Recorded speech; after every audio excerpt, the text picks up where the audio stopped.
बर्हापीराभिरामं मृगमरुकिलकं कुण्डलाक्रान्तगण्डं कञ्जाक्षं कम्बुकण्ठं स्मितशुभरमुखं स्वाधरेणस्तवेन श्यामं शान्तं त्रिभङ्गं रविकरवसनं भूषितं वैजयन्ता वन्दे वृन्दावनस्थं युवतिशतधृतं ब्रह्मगोपालवेशं तप्त काञ्चन गौराङ्गी राधे वृन्दावनेश्वरी वृषभानुसुते देवी त्वां नमामि हरिप्रिये मूकं करोति वाचालं पङ्गुं लङ्घयते गिरिं यत्कृपातमहं वन्दे परमानन्दमाधवं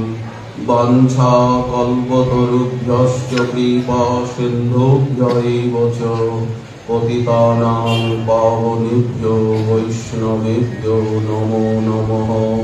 हरिभक्तिपराजे च हरिनामपरायणा दुर्वृत्ता वा सुवृत्ता वा तेषां नित्यं नमो नमः।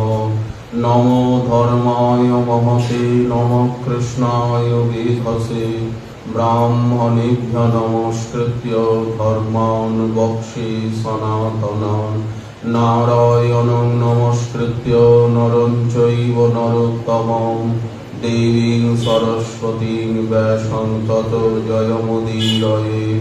जय रूप सनातन भट्ट रघुनाथ श्रीजीव गोपाल भट्ट दास रघुनाथ এই ছয় গোসাই করি চরণ বন্দন যাহা হইতে বিঘ্ননাশয় অভীষ্ট পূরণ দুর্গমে গতিবেন্ধস্য স্খলৎপাদগতে মুহুঃ সকৃপা যষ্টিদানেন সন্তঃ সঞ্জীবতম।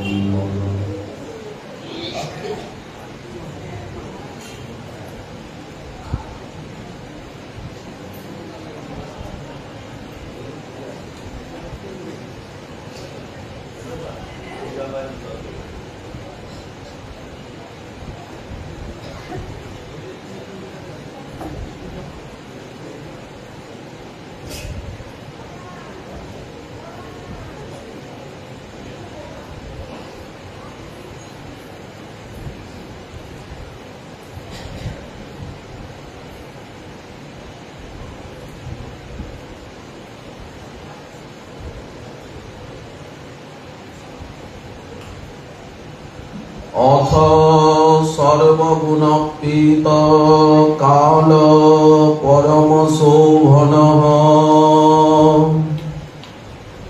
जर्हे वा जन जन्मार्ष शान्तर्ष ग्रहतारकम् दिशप्रसीदुर्गगनं निर्मलोरुगणोदयम् महीमंगल भूयिष्ठा पुरग्राम प्रजाकराः परम करुणा सिंधु सर्वावतार सार शिरोमणि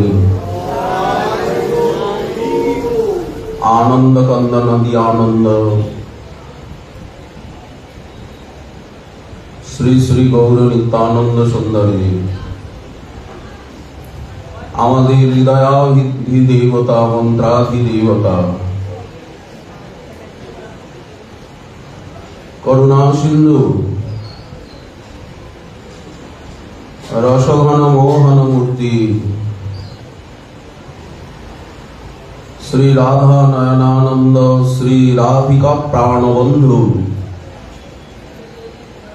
ब्रज जीवन ब्रजवल्लभ ब्रजानंद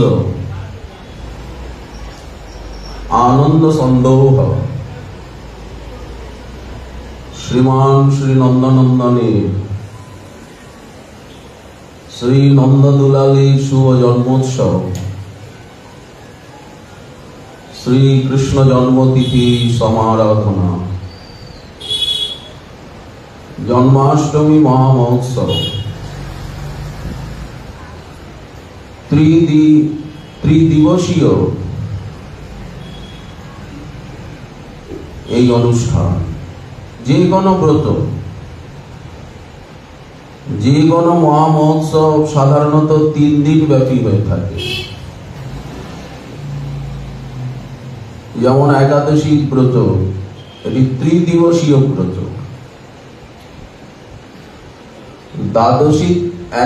দশমী থেকে এই ব্রতের সূত্রপাত হয়। একাদশী এবং দ্বাদশী ব্যাপী এই উৎসবের সীমা। এইভাবেই বর্ণনা আছে। ঠিক জন্মাষ্টমী মহামহোৎসবের যথাশাস্ত্রীয় বিধান, সপ্তমীতে শুভ দিবস ব্যবস্থা, শ্রীল রূপ গোস্বামীপাদ তিনি লিখেছেন শ্রীকৃষ্ণ জন্মতিথি বিধি। তাতে সপ্তমীর পূর্বাহ্ন থেকে যে যে কৃত্যগুলি করণীয়, কিভাবে অভিষেক করতে হবে এবং তার অগ্রপূজা পদ্ধতি এবং অভিষেকে যে বেদ মন্ত্রাদি, তার পূর্ণাঙ্গ বিশদ বিধি শ্রীল আচার্য চরণ দিয়েছেন। একটি পৃথক গ্রন্থই করেছেন, শ্রীকৃষ্ণ জন্মতিথি বিধি। এই গ্রন্থ দেখে সর্বত্র সেই অনুসারেই অভিষেক হয়ে থাকে।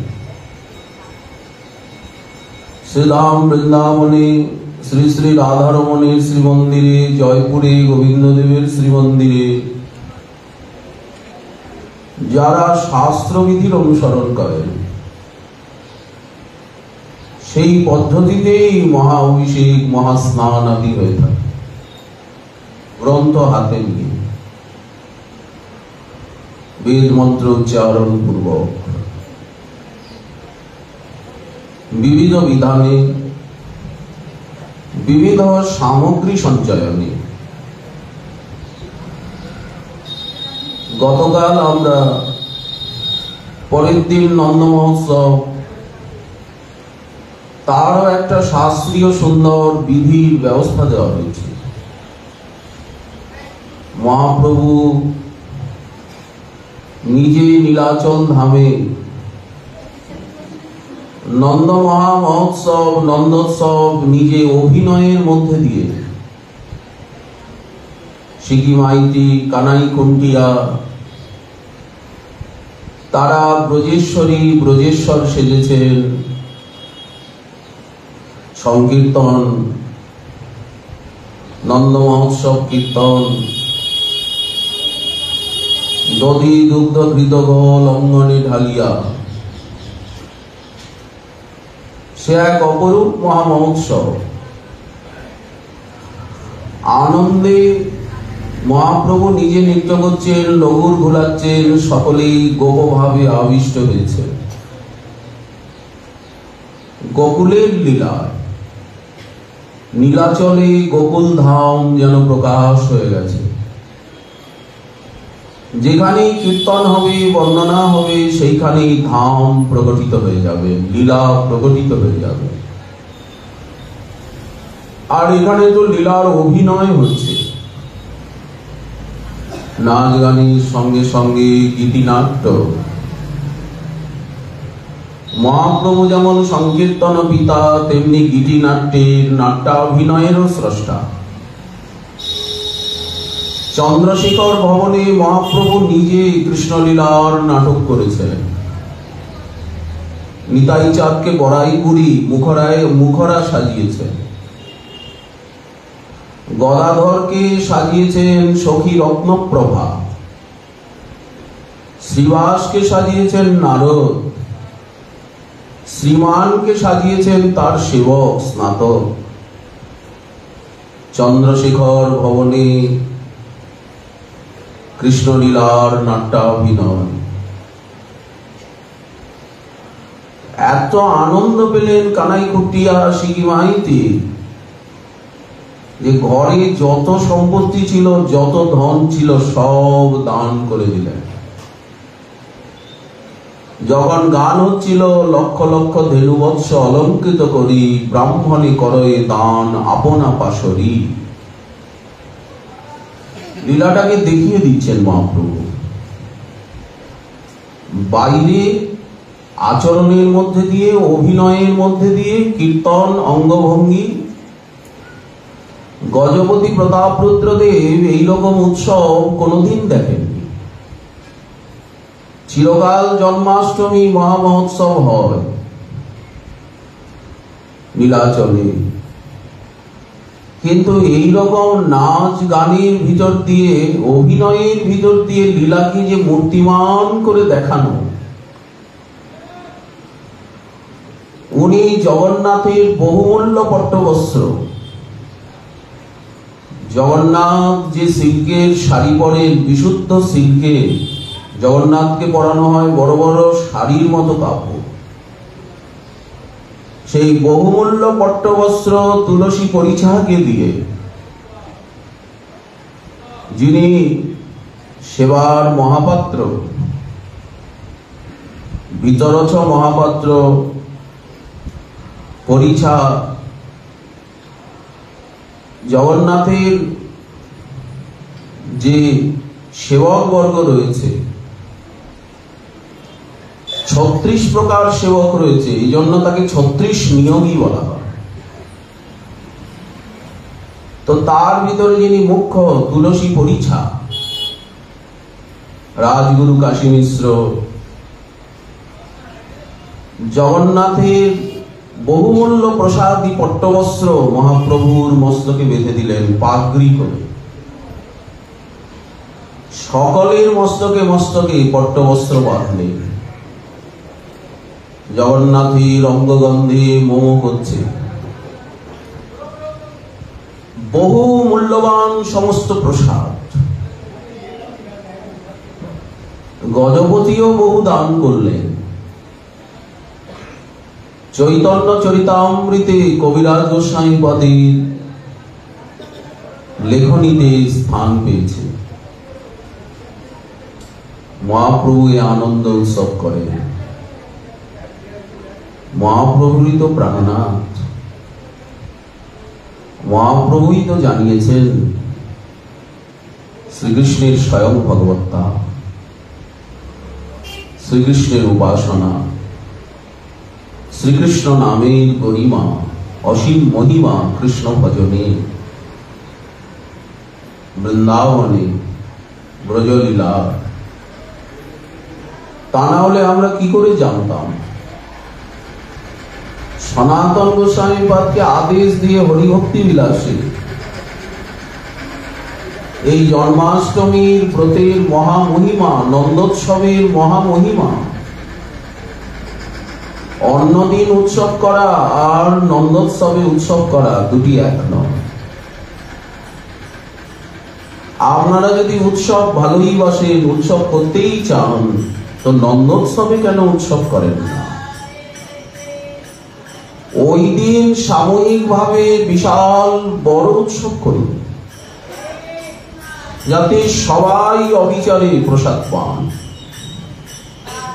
সমস্ত ব্রজবালক বালিকা, সমস্ত ব্রজবাসী, সমস্ত আর্ত যে আসবে দরজায়, না জানি কোন রূপে প্রভু আসেন। রাধারানী তো ব্রজবালিকার রূপ ধরেও আসতে পারেন। বাবা গুলগুলা লুটা দে, বাবা পঞ্জরি লুটা দে, বাবা পয়সা লুটা দে। আপনি দেখছেন ব্রজবালিকা, কিন্তু রাধারানী এসেছেন ওই রূপে। আপনি দেখছেন ব্রজবালক এসে চিৎকার চেঁচামেচি করছে, সকাল হতেই ব্রজবালক বালিকা এসে যায়, বাবা গুলগুলা লুটা দে, বাবা পঞ্জরি লুটা দে, बाबा पैसा लुटा दे, बाबा ये दे, बाबा वो दे। बात सुने मने হবে বাবা বুঝি ওদের ঘরের ছেলে। ऐसा ही कहते नहीं, बाबा ये दे। ওরা তুই তামারি করে কথা বলে, ছোট ছোট ব্রজবালক, বাবা ইয়ে দে, বাবা ও দে। ওই রূপে প্রভু এসে যান, আজও আসেন। যার নয়ন আছে সেই তো দেখে, সেই তো অনুভব করে। যেমন সিদ্ধ বাবাগণের কাছে এসে গেছে, আরে বাবা তো काय को रोवे, তো काय को माधु करी ना जावे। ঠিক আজও এই রূপে আসেন। সাক্ষাৎ আসবেন না, প্রেম না হলে সাক্ষাৎ দর্শন হবে না, হলেও কিছু বোঝা যাবে না। প্রেমহীন জীবনে সাক্ষাৎকার অসাক্ষাৎকার হইব। এই জন্য সাধনা করে প্রেমকে অর্জন করতে হবে, এবং সেই সাধনা হবে যথাযথ শাস্ত্র আনুগত্যে, গুরু বৈষ্ণবের আনুগত্যে। আনুগত্যের নাম সাধনা। আমি আমার ইচ্ছায় যা ভালো লাগে তাই করি, একে সাধনা বলে না। কানা গরুর ভিন্ন বাট বলে, পাগলা শিয়াল নোনা দেওয়াল বলে। বলে এদের কোনো অস্তিত্ব নেই, নোনা দেওয়াল আর পাগলা শিয়াল। কানা গরু যে কোন দিক দিয়ে যাবে তার যেন কোনো ঠিক নাই। আমার যা ভালো লাগে আমি তাই করি বলে একে ভক্তি বলে না। ভজনাঙ্গ হলেও ওটা ভজন নয়।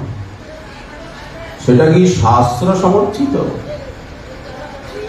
সেটি কি গুরু আজ্ঞায় কৃত? সেটি কি মহদানুগত্যে এবং শ্রীকৃষ্ণ সুখার্থে? এই যে কৃষ্ণার্থে অখিল চেষ্টা, যা কিছু করব শ্রীকৃষ্ণের সুখের জন্য করব, তবে হবে ভক্তি, তা নাহলে ভক্তি হবে না। এই যে অনুভূতি, এই যে মানসিক স্থৈর্য, মানসিক একাগ্রতা, মনোবল, একে ভজন বলা হয়। তা না হলে পাগলে মস্তিষ্ক বিকৃতির কার্য বালকের কার্যের মতো হয়ে থাকে কৃত্যগুলি। তো এই যে বৎসরে একবার এই তিথি এসে উপস্থিত হন, আমাদেরকে সেবা সৌভাগ্য প্রদান করে, পুরনো দিনের স্মৃতিকে জাগিয়ে দিয়ে যান। যারা এই তিথির আরাধনা করেন, এই তিথি মহিমা শ্রবণ কীর্তন করেন, এই তিথিতে ব্রত উপবাস করেন, উৎসব মহোৎসব করেন, তারা অত্যন্ত ধন্য, অত্যন্ত ভাগ্যবান। হরিভক্তি বিলাসে দেখুন, মহাপ্রভুর আদেশে লেখা গ্রন্থ। তিনি নিজে বলছেন, যারা আমাকে স্মরণ করে আমি তাদেরকে স্মরণ করি। আপনি কৃষ্ণ কৃষ্ণ বলছেন, কৃষ্ণ আপনার নাম জপ করছে। কতক্ষণে প্রেম দিয়ে আপনাকে ওনার চরণে নিয়ে যাবে। রাধারানী বলছেন, প্রাণনাথ তুমি কেন দেরি করো, তুমি কেন এত পরীক্ষা করো? তোমার স্বভাব বড় কুটিল, তুমি ত্রিভঙ্গ না, ওকে তাড়াতাড়ি কেন আনছো না? কেন তাড়াতাড়ি নিত্যলীলায় নিয়ে আসছো না? কেন দর্শন দিচ্ছ না? কেন ওকে কাঁদাচ্ছ? রাধারানী তো আরো করুণাময়ী, উনি একটুও কষ্ট দেখতে পারেন না। আমরা তো রাধারানীর কাছেই রয়েছি, রাধারানীর চরণেই রয়েছি। রাধারানী সবসময় কাছে দাঁড়িয়ে আছে, কারণ এই ধামের প্রতিটি অনুপরমাণুর খোঁজ তিনি রাখেন। যারা তাকে চিন্তন করেন তিনি সর্বতভাবে তাদের সেবা করেন, সহায়তা করেন। আমার কথা বলে যে আমার মতো হয় সেই বসিয়া কহিল বৃন্দাবনে। এখানে রাধারানী সেবক, রাধারানী সেবিকা, গোবিন্দ এখানে সেবক। কে কার সেবা করে? এখানে স্বয়ং রাধারানী সেবিকা হয়ে সেবা করেন, গোবিন্দ নিজে এখানে সেবা করেন। এখানে সেবক সেবিকার দরকার হয় না। রাধা রমন নিজে সেবক সেবিকার ভূমিতে এসে দাঁড়ান, প্রেরণা দিয়ে নানা রূপে নানা ভাবে এসে উনি উপস্থিত হন। যার কাছে উপস্থিত হন উনি বুঝতে পারেন যে জন আমারই চিন্তে অনন্য হইয়া, তার অন্ন বহি আমি মস্তকে করিলাম। এই যে অনুভূতি, আমাকে চিন্তন করলেই আমি ছুটে আসি এবং আমার চরণ যুগল আমি নিজে প্রদান করি তাকে। প্রণত কামদম, আমার চরণ সমস্ত কামনাকে পূর্ণ করে।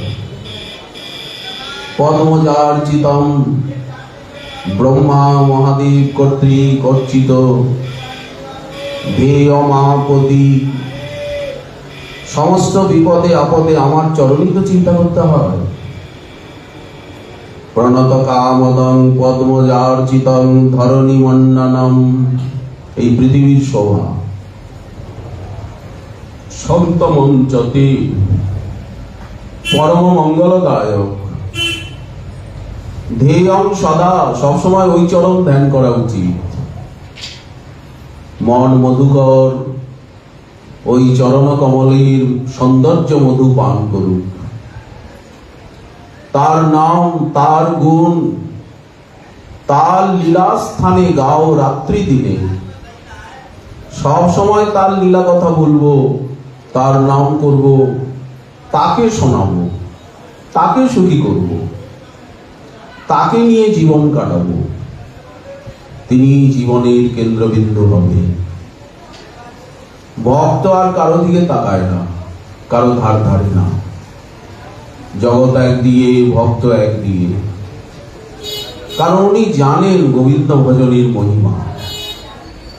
ধ্যেয়ং সদা পরিভবগ্নম অভীষ্ট দোহম, তীর্থাস্পদং শিব বিরিঞ্চি নূতং শরণ্যম, ভৃত্যার্তিহং প্রণত পাল ভবাবধিপোতম। আমরা তো জাহাজে উঠে বসে আছি, জাহাজ চলছে, এই যে বলছেন ভবাবধিপোতম। আমরা তো কল্পতরুর ছায়ায় আছি। গোবিন্দ চরণ তো প্রণত কামদ। ওই চরণ যদি বুকে নিতে পারি, ওই চরণ যদি চিন্তা করতে পারি অহরহ, তাহলে আর কোনো অভাব নেই, স্বভাব জেগে যাবে। যতক্ষণ স্বভাব না যাচ্ছে ততক্ষণই অভাব। যদি একবার দাস ভাব জেগে গেল, কৃষ্ণ দাস স্বভাব জেগে গেল, তাহলে সব অভাব সেই ক্ষণেই দূরে গেল। এই জন্য আবার অভাব জাগিয়ে স্বভাব নিয়ে সাধনা। কি স্বভাব? কৃষ্ণ দাস স্বভাব। তো স্মরণ করলেই উনি ছুটে আসবেন। আর এখানে তো নিত্য লীলা চলছে, সব সময় উনি চারিদিকে ঘুরে বেড়াচ্ছেন, সব সময় লীলা করছে। এই জন্য এই যে লীলার স্মৃতি, স্মরণ, সাধন স্মরণ লীলা, ইহাতে না করো হেলা। কায় মনে করিয়া সুষা, মধুর মধুর ধাম। যুগল বিলাস স্মৃতি সার, সাধ্য সাধন এই, ইহা বই আর নাই। এই বিধি সর্বতত্ত্ব সার। বাংলা ভাষা, ব্যাখ্যার কোনো দরকারই নেই, এ তো আমাদের মাতৃভাষা। মায়ের বক্ষামৃত। শিশু অন্য কিছু হজম করতে পারে না, তার জন্য প্রকৃতি দেবী ব্যবস্থা করেছেন, মায়ের বুকে স্নেহামৃত দিয়েছেন। শিশু মায়ের বক্ষামৃত পান করে। তেমনি আমাদের মাতৃভাষায় মহাজন আমাদেরকে সেই পরামৃত পান করিয়েছেন। বাংলা ভাষা বুঝতে কোনো অসুবিধা নেই। অজ হয়েও আমি জন্মগ্রহণ করি, আমি তো নিরাকার নই, আমি তো সাকার। এই জন্য আমার জন্ম আছে, কর্ম আছে। হে অর্জুন, এই জগতে আমার কিছু প্রাপ্তব্য নাই, কর্তব্য নাই, করণীয় নাই, তথাপি আমি সর্বদা কর্ম করি, সব সময় আমি কাজ করি, কর্মচঞ্চল। কেন? আমি যদি না করি জগৎ করবে না, জগৎ অলস হয়ে যাবে, জড়ভারত হয়ে যাবে সবাই। যজ্জদ আচরতি শ্রেষ্ঠং তত্তদ এব ইতরৌ জনা।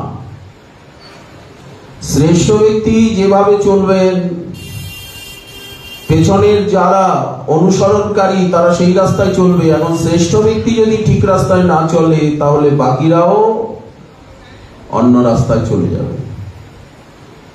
এই জন্য কিং কর্তব্যম কিং অকর্তব্যম, এটা শাস্ত্র বলবেন। তস্মাৎ শাস্ত্র প্রমাণন্তু কার্য ব্যবস্থিত জ্ঞাত্বা শাস্ত্র বিধানোক্তম তস্মাৎ কর্ম কর্তুম ইহারহতি। এই জন্যই তো শাস্ত্র শ্রবণ। সৎসঙ্গে শাস্ত্র শ্রবণাৎ প্রেমাতি জায়তে। আমরা যখন সাধু সঙ্গে ভক্ত সঙ্গে শাস্ত্র শ্রবণ করব, শাস্ত্রার্থকে অবগত হব, এই অবগতির নামই হচ্ছে শাস্ত্রীয় শ্রদ্ধা। তখন আমরা শাস্ত্রজ্ঞ হয়ে শাস্ত্রের মর্মকে হৃদয়ঙ্গম করে যে সাধন করতে করতে যে প্রেম লাভ করব, সেটাই হচ্ছে প্রকৃত প্রেমের পথ। সৎসঙ্গে শাস্ত্র শ্রবণাৎ প্রেমাতি জায়তে। যদি তাই হয়, তাহলে সবাই সৎসঙ্গে যান না কেন? সবাই শাস্ত্রানুশীলন করেন না কেন? শ্রবণ কীর্তন করেন না কেন? তার উত্তরে শ্রীল জীব গোস্বামীপাদ তার সন্দর্ভে প্রারম্ভে লিখছেন, অনেক জন্ম সঞ্চিত ফলং পুণ্য রাশিম। অনেক জন্মের সঞ্চিত মহৎ কৃপা চাই, যেটাকে সুকৃতি বলা হচ্ছে। অনেক জন্মের মহৎ সঙ্গ, মহৎ কৃপা, মহৎ সেবা, তার দ্বারা সঞ্চিত যে পুণ্য রাশি, মহান পুণ্য রাশি, সেই পুণ্য রাশি যদি জীবনে না থাকে, তো আমরা সাধু সঙ্গে যেতে পারবো না, যেতে দেবে না আমাদেরকে। আমাদের মন সাধু কাছে যেতে মন নাহি চায়। সাধু আছেন, সাধু সঙ্গ আছে, শাস্ত্রও আছে। এখন তো রাস্তায় দোকানে দোকানে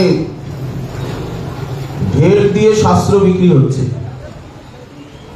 মাত্র 500 টাকায় ভাগবত মহাপুরাণ পাওয়া যাচ্ছে,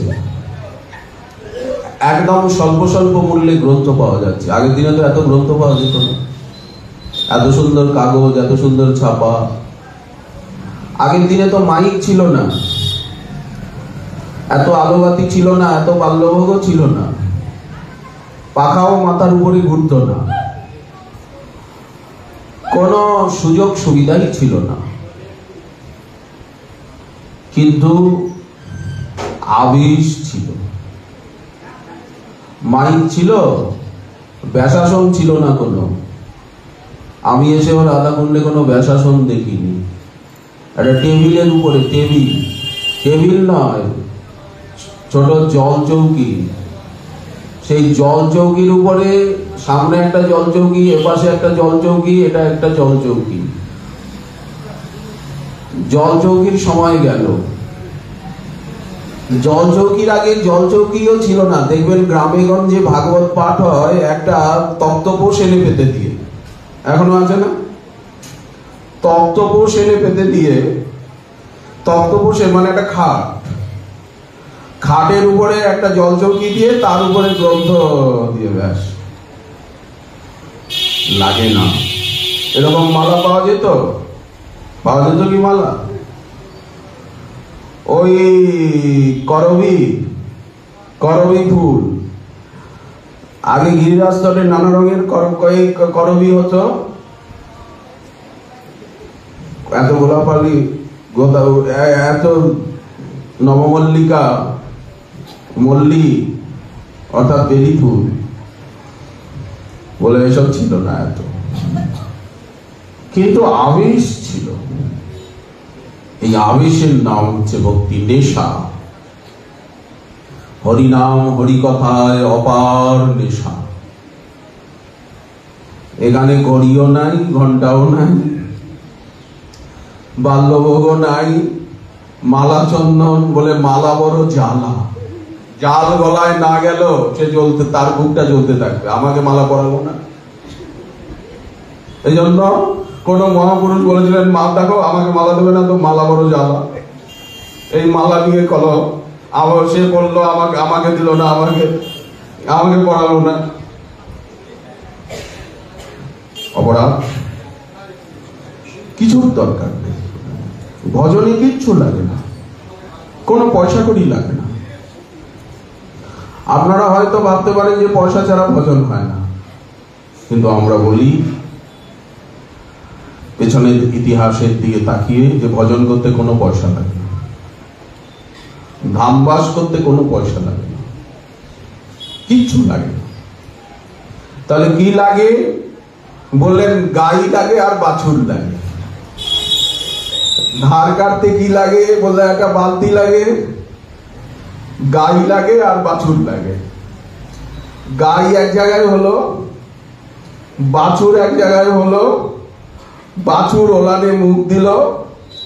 এবার বলি যে আমার যে পাত্র নাই, শ্রদ্ধারূপী পাত্র নাই, বালতি নাই, জানেন দেখবেন গোবিন্দের চিত্র আছে, উনি মুখ দিয়েই, বাছুর নিয়ে টেনে মুখ দিয়েই দুগ্ধ পান করছে, দুধের ধারা হা করে মুখ দিয়ে কৃষ্ণ গোদহন করছে, আর দুধ টেনে টেনে আর মুখে নিচ্ছেন। সখারাও ওই কীর্তি করছে গোচারণে এসে, দেখেছেন এরকম চিত্র? গোবিন্দ নিজে গোদহন করছেন আর হা করে মুখে নিচ্ছেন। এই গাই বাছুর এক জায়গায় হলেই দুধ, বাছুর মুখ দিলেই তো পানিয়ে গাই পানালো, দুধ এসে গেল।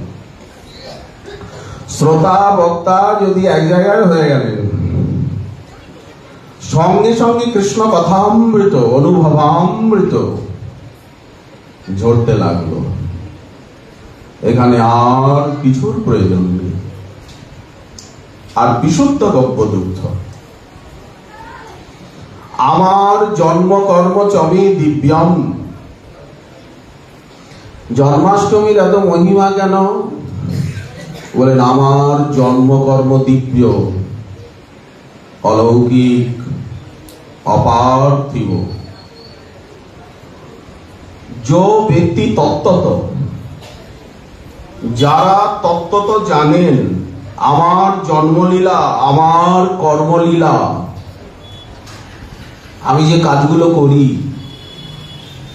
এটা যারা তত্ত্বত জানেন কেন করি, দিব্যম অপ্রাকৃতম, जो তত্ত্বত ব্যক্তি, যে ব্যক্তি আমার জন্মকর্মের তত্ত্ব জানেন, যারা জানেন, তাহলে জানতে বলছেন গীতায়। বললেন জানলে কি লাভ? বললেন এই জন্মেই তার চরণ পেয়ে যাব। যদি জানি এই জন্মেই তার চরণে চলে যাব, পেয়ে যাব তার প্রেম সেবা। जो व्यक्ति तत्तत त्यक्त्वा देहम पुनर्जन्म न इति माम एव उपैति। তাহলে জানার কত বড় মহিমা, যে আর পুনর্জন্ম হবে না। আমার জন্ম রহস্য জানলে আর পুনর্জন্ম হবে না। আমার কর্মের রহস্য জানলে সমস্ত কর্মবন্ধন চিরতরে ছিন্ন হয়ে যাবে। জ্ঞাত্বা দেবং সর্বপাশাপহামি। তো আমার জন্মের তত্ত্বটি যারা জানেন তাদিগকে আর জন্মাতে হয় না। তাহলে জানতে বলা হচ্ছে, জন্ম কর্ম প্রাপ্ত হন না তারা, জন্মও গেল কর্মও গেল। আমরা যদি গোবিন্দের কর্ম বুঝি তো আমাদের কর্ম গেল, গোবিন্দের যদি জন্ম বুঝি আমাদের জন্মটা গেল চিরতরে। ভগবান বলছেন কি পান তাহলে তারা? বুকে হাত দিয়ে বলছেন মাম মাম উপৈতি, আমাকে পান, আমার কাছে চলে আসা। হে অর্জুন, আমার কথাকে তুমি বিশ্বাস করছো? বিশ্বাস হচ্ছে তো তোমার কথাগুলো? মাম বুকে হাত দিয়ে দেখাচ্ছে। তাহলে আপনারা কি গোবিন্দের কাছে যেতে চান? আপনারা কি কর্মবন্ধনের থেকে মুক্ত হতে চান? না এই দুঃখময় সংসার? এখানে কিন্তু প্রচুর দুঃখ আছে, একটু আধটু সুখ আছে, কিন্তু ওই সুখের সঙ্গে মেশানো আছে প্রচুর দুঃখ। সুখ নিলেই দুঃখকে নিতে হবে। জন্ম, মৃত্যু, জরা, ব্যাধি, দারিদ্রতা, দুঃখ, দোষানুদর্শন, এগুলো কিন্তু ভোগ করতেই হবে। সমুদ্রে নামবো, তরঙ্গ আমাকে কাঁপাবে না, এ হবে না। সমুদ্রে সবসময় ঢেউ, সবসময় আমাকে নাচাবে। খানিকটা লবণ জল খেতেই হবে, সারা গায়ে বালি লাগবেই লাগবে, সারা শরীর চটচট করবেই করবে। সমুদ্রে স্নান করে দেখো, ঘরে এসে আবার ভালো করে স্নান করতে হবে। আর ভালো না জানলে স্নানের পদ্ধতি সমুদ্রে নানামাই ভালো। কত লোকের ঠ্যাং ভাঙে, কত লোকের প্রাণ যায়, তারা স্নান করতে জানেন না, পদ্ধতি জানেন না। বললেন ঠিক তেমনি এই জগতে এলে তাকে দুঃখ ভোগ করতেই হবে, কারণ দুঃখবিহীন অখণ্ড সুখ এই জগতে কখনোই কেউ পাননি, পাবেন না। এইগুলো জগতে আছে, জন্ম, মৃত্যু, জরা, ব্যাধি, দুঃখ, দোষ। অতএব এগুলোকে স্বীকার করতেই হবে। তাহলে তারা আমাকে পেয়ে যান যারা এই জন্মলীলা শ্রবণ করেন, ভগবানের সেবা পেয়ে ধন্য হয়ে থাকেন। বলেন অবশ্য, উনি নিজে বলছেন, আমাদের কোনো সংশয় সন্দেহ নেই। তাহলে যারা ভগবানের অবতার লীলা বা জয়শ্রী নিকেতন করুণা ঘন সচ্চিদানন্দ তত্ত্ববস্তু, তার এই যে কৃপা, এই কৃপা মর্ত মানবের মাংস চক্ষুর গোচরীভূত হলেন উনি। মাংস নেত্রে দর্শন দিলেন সকলকে। এই তত্ত্ববস্তুটিকে জানলে, এই শ্লোকের টিকায়, এটা শ্রীমদ্ ভগবদ গীতার 4th অধ্যায়ের 9ম সংখ্যক শ্লোক, জন্ম কর্ম চ মে দিব্য। জগৎগুরু রামানুজাচার্যপাদ যখন এই শ্লোকের ভাষ্য লিখছেন, তখন সেখানে লিখছেন, মোদীয় দিব্য জন্ম চেষ্টিত যথার্থ জ্ঞানেন বিধ্বস্ত মত সমাশ্রয়ন সমস্ত মত সমাশ্রয়ন বিরোধী পাপমা অস্মিন্নেব জন্মনি মাম আশ্রিত্য মদেক প্রিয় মামেব প্রাপ্নোতি ইত্যর্থ। অর্থাৎ যদি জন্মলীলার তত্ত্ব জানা যায়, আমার দিব্য জন্মের যথার্থ জ্ঞানটি যাদের হয়, তাদের বিধ্বস্ত সমস্ত মত সমাশ্রয়ন বিরোধী পাপমা, অর্থাৎ আমার চরণাশ্রয়ের পেছনে, আমার চরণাশ্রয়ের সময়ে তাদের কি হয়, হৃদয়ের থেকে যত বিরোধী অপরাধ আদি